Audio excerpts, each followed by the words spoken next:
ഒന്ന് പോടാപ്പ, പോയി തരത്തി പോയി കളിക്കടാ. അത് തന്നെയാണ് ഞാനും പറഞ്ഞത്, വെറുതെ മനുഷ്യൻ നോക്കി പഠിപ്പിക്കാനായിട്ട്. ഞാൻ വേണ്ടെന്ന് വെച്ചിരുന്നതാ. വിപ്ലവ വീര്യം കൂടി കത്തിജ്വലിച്ചെത്തിയ സമരക്കാരോട് ഇതായിരുന്നു ആ ഉദ്യോഗസ്ഥന്റെ നയം. നിന്നോടൊന്നും മലയാളം പറഞ്ഞാൽ മനസ്സിലാവത്തില്ലയോ? നിന്ന് സമയം കളയാതെ പോടാവേ. വെള്ളം കുടിച്ച് വീട്ടിൽ പോകാൻ നീ ആരടാ എന്ന ചോദ്യം കൂടി വന്നതോടെ ആകെ പെട്ട അവസ്ഥ. ഇവൻ എന്നെ കൊണ്ട് LIC എടുപ്പിക്കും, ഉറപ്പിച്ച്. സഹിക്കല്ലാതെ എന്ത് ചെയ്യാ? തൊട്ടടുത്തിരുന്ന ഉദ്യോഗസ്ഥയോട് എഴുന്നേറ്റ് പുറത്തു പോകാൻ പറഞ്ഞപ്പോ അവരും ഇരുന്നിടത്തു നിന്ന് അനങ്ങുക പോലും ചെയ്യാതെ കൊടിയേന്തിയ സമരഭടനെ ഗൗനിച്ചതേയില്ല.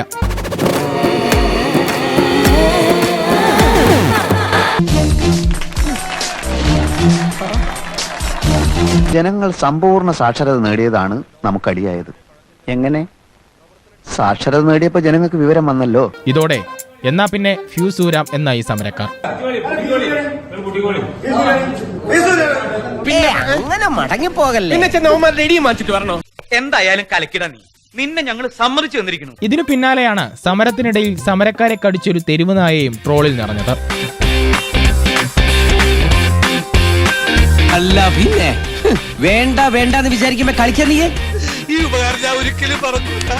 നന്ദിയുണ്ട് സാറേ, നന്ദി. പെരുമ്പാവൂരിലെ റിലയൻസ് സൂപ്പർ മാർക്കറ്റ് അടപ്പിക്കാനെത്തിയ CITU പ്രവർത്തകർ പറഞ്ഞു ദേഷ്യം അംബാനിയോടാണ്. നിങ്ങളോട് ഞാൻ ദേഷ്യമല്ല, അമ്പാനിയോട് ദേഷ്യമുള്ളൂ.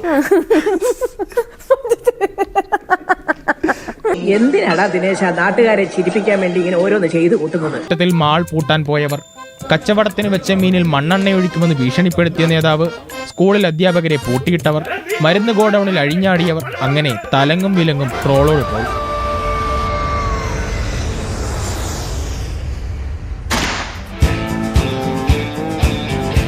എന്താ ഉത്തമ ജനങ്ങൾ നമ്മളോട് ഇങ്ങനെ പെരുമാറിയത്?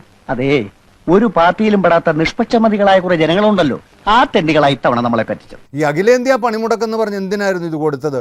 ഇതൊരു കേരള പണിമുടക്ക് എന്ന് കൊടുത്താൽ മതിയായിരുന്നു എന്നാണ് എനിക്ക് തോന്നുന്നത്.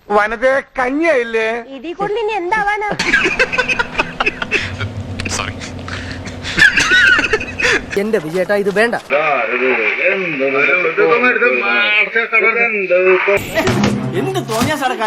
ഗുരുവായൂരിൽ സാധനങ്ങൾ വാരിവലിച്ചിട്ടായിരുന്നു സമരാനുകൂലികൾ കടകൾ അടപ്പിച്ചത്.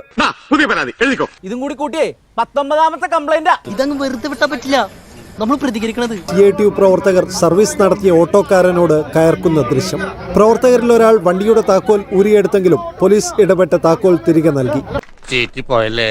എന്ത് ചീറ്റിന്ന്? സാരില്ലടാ, നീ എവിടെ പരിപാടി അവതരിപ്പിച്ചാലും ഇത് തന്നെയാണല്ലോ നിന്റെ വിധി.